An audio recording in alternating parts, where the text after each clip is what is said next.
I'm gonna tell you something, but don't think I'm stupid, okay? I know it's a stupid thing to do, but like, don't think I'm stupid. I was putting on a lip liner and lip gloss to confound because I like it when I put on lip gloss because I think it looks cute. And I put on perfume.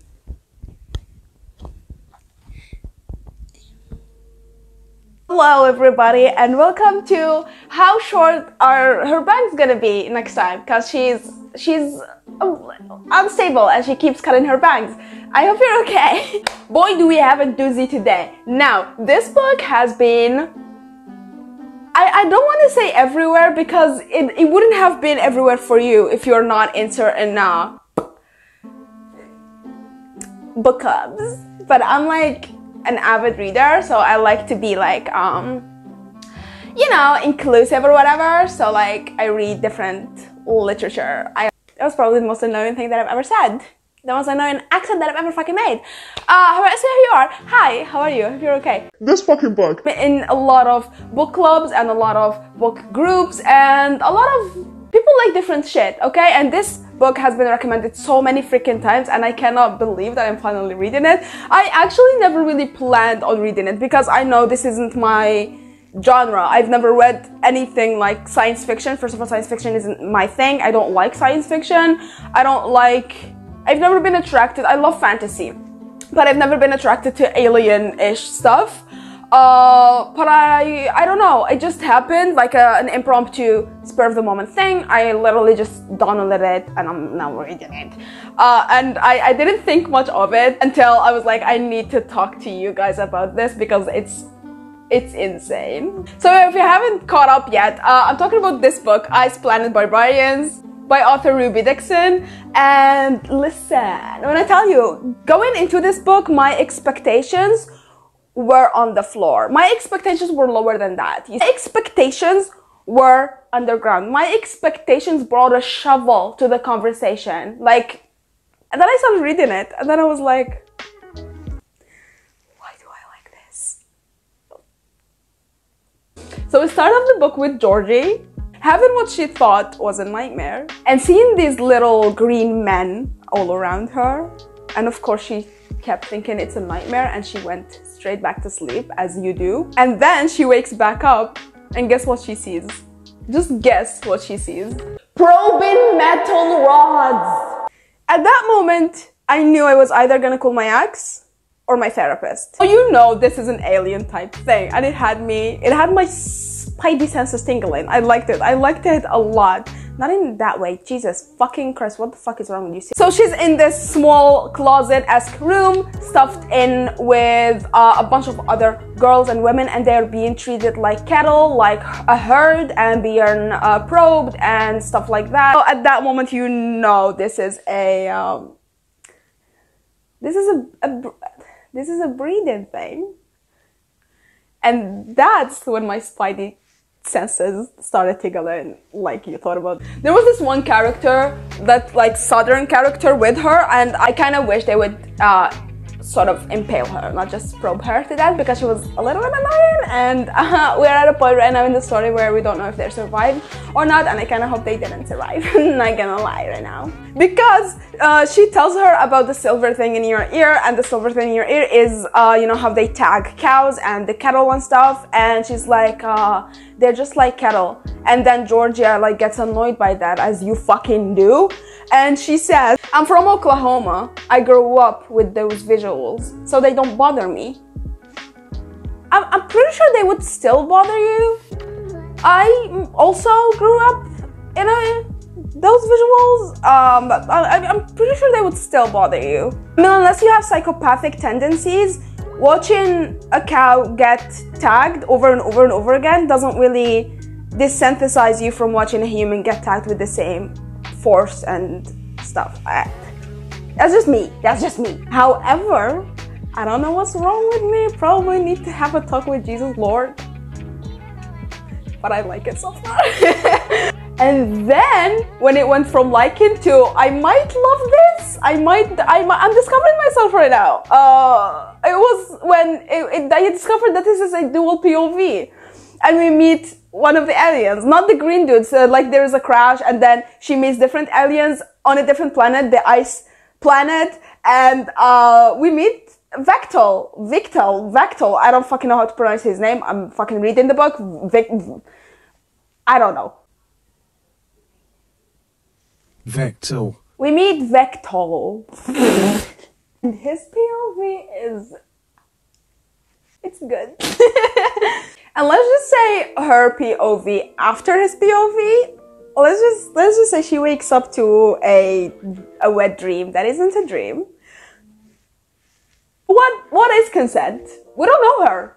There was this funniest fucking line ever. Like I literally lolled. I legit like laughed. And they don't speak the same language, obviously, and he keeps making noises and she doesn't understand him, and she keeps making noises and he doesn't understand her. And then he says, it's almost, she doesn't even want to mate. And it was so funny because she has no idea what the fuck is going on. Like she has no clue what the fuck is going on.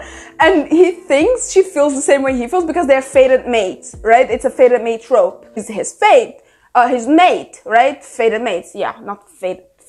She's his mate, and he knows and he feels it and she doesn't because she's human. And he's like, what is happening? She's running away from me. It's almost as if she doesn't want to mate. What the fuck is happening? And it was so funny to me. I don't know why, because let me just say, I never thought a 7 foot tall dude, alien with horns and gray blue skin and scales on their body would be cute. But I'm not even gonna finish that sentence because I'm literally lying to you. I have thought about it several times, so many times for years, and I have no idea what the fuck is wrong with me. I was lying to you, and I'm so sorry. I thought about it so much. But it's good. I'm gonna keep reading it, and I'm definitely gonna keep you updated. This is a weird intro. I don't usually do this. I usually just talk to you and then read it, but you caught me in the middle of the book, so I legit couldn't put it down. I kept reading and I had like to talk to you, so I'm gonna see you. Bitch! Listen. Why? How dare you do this to me? How dare you do this to me? How dare you do this to me? How do I explain myself with this one? How do I explain myself with this one? I finished. I have a new interest in life. This is the most wholesome smut ever. The main character, one of the main characters, the female main character, her name is Georgie, right? And I listened to it. It's the cutest thing ever. The voice, the audiobook person did an incredible job. He did an incredible job with the male main character. Oh, my brain. With the male man. Oh my god, I haven't slept in like 3 days, okay? My brain isn't functioning as it's supposed to function. Not that it functions perfectly on its own, even after I read. The main male character, he did an incredible job, and I would advise you to listen to the book because he's just... Listen, I was working out. I wasn't working out. I went outside to buy croissant. Okay, I was outside to buy pastry. I wasn't working out. But my phone app clock thingy, the health app thingy, counts it as steps. So technically, I was working out, and I was walking and trying my best to keep a straight face. The things I was hearing. So they don't speak the same language at first, right? And whenever it gets to his POV, he calls her Shorshi. And he's so cute, like he was trying his best and she doesn't understand him and he's trying like literally his hardest to appease her because she's his mate. And listen, when I tell you the praising in this whole scenario, like the praise, there you go. This is a gold star for you. You're doing an amazing job and I'm proud of you. It was really good. It was really good for my, Yes, come in. Huh? He paid me money. He paid me money, I teach him English. He paid me money, I teach him English. He paid me money, I teach him English. I'm gonna leave that in the video. It has no business. It had no business being this wholesome. I'm not. It had no fucking business being this fucking wholesome, this cute. Like, why? That being said, this has like 1,000 fucking books. It's like a part of a series, but it's not a series. It's like,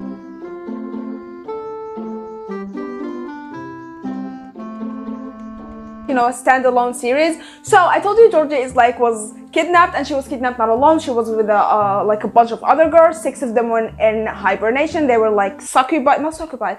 They were incubied. Yes, smart. They were incubied. Incubator. That's the word, right? They were frozen. 6 of them, and 6 of them were being probed. And she was one of them, but they didn't get to her. But yeah, the girls there. She basically, I think every other book in the series is the story of each girl finding her own mate, not just Georgie finding Vectal. The one after this is called Barbarian Aliens, okay, I guess. And then the one after it is called Barbarian Lover, which is, it's okay, it's a decent title, it's fine. And then the one after it is called Barbarian Mine. Now this kind of sounds like Charlie Kelly came up with the title. I'm probably gonna read all of them, I'm not even gonna lie. All throughout the book, we're following Georgie and Vectal still, going up and down the mountain, and Georgie discovering new things, and Vectal trying his best to communicate those things, and then she goes into this cave that is actually a spaceship, and he thinks it's like a magic cave because it lights up, but it's actually a spaceship, and it's like a board filled with buttons. That's why it lights up, because it's a fucking spaceship. And there's like a thing that happens that allows her to like download the Sakai, whatever his species is called, language, and so she can understand him finally. Woo! And then she understands that she's his mate, and then she's so cute, just think of her. Why is this cute? This has no business being this cute. Like, it has no, it's not supposed to be in the vicinity of the word cute. It's not supposed to be in the vicinity of the word wholesome, but it is. It's like wholesome and cute, and then breathing gang, aliens, monster dick, and it's like in the middle of that. Literally, my only negative is that I wish there is more action. This is full, it has some action, you know, a certain kind of action. No, stop being gross. I wish there was more action. I wish we got to fight some of the characters that we meet. But it's a short book. It's really short, and it's just like it's a wholesome, smutty alien breathing book. Alien breathing book. It's having me flabbergasted. I'm literally shocked right now. Is it the most fascinating, amazing writing that I've ever read in my entire life? No, it's not. Is it the most amazing plot? No, basically there was no plot. A bitch gets kidnapped with a bunch of other bitches, and then she runs, and then a dude finds her, and they're mating. Now we're mated, and now we're fucking, and now we're stretching, and now this is happening, and now we're discovering ridges and knobs. So no, it's not really a very you know, mind-boggling book. It's alien smut. It is what it is. It's alien smut, and I'm gonna rate it as alien smut. I'm not gonna be here and be like, oh, but the plot really didn't make sense now, did it? I gave it 4 stars. It's almost 5. It just needed a little bit more action, but it was so wholesome. It was awesome. Am I gonna read all 1,000 books that this series have? Probably. Am I gonna make a video about it? Probably. Do you wanna know about it? Probably not.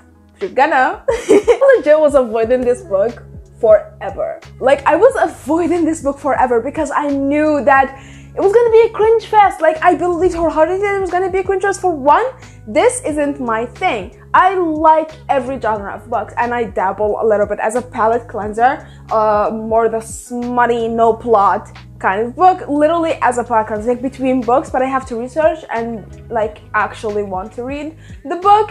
But this one never really made it to that list of palate cleansing books because it's not my thing. It's just not my thing. But then it was cute. Why was this cute?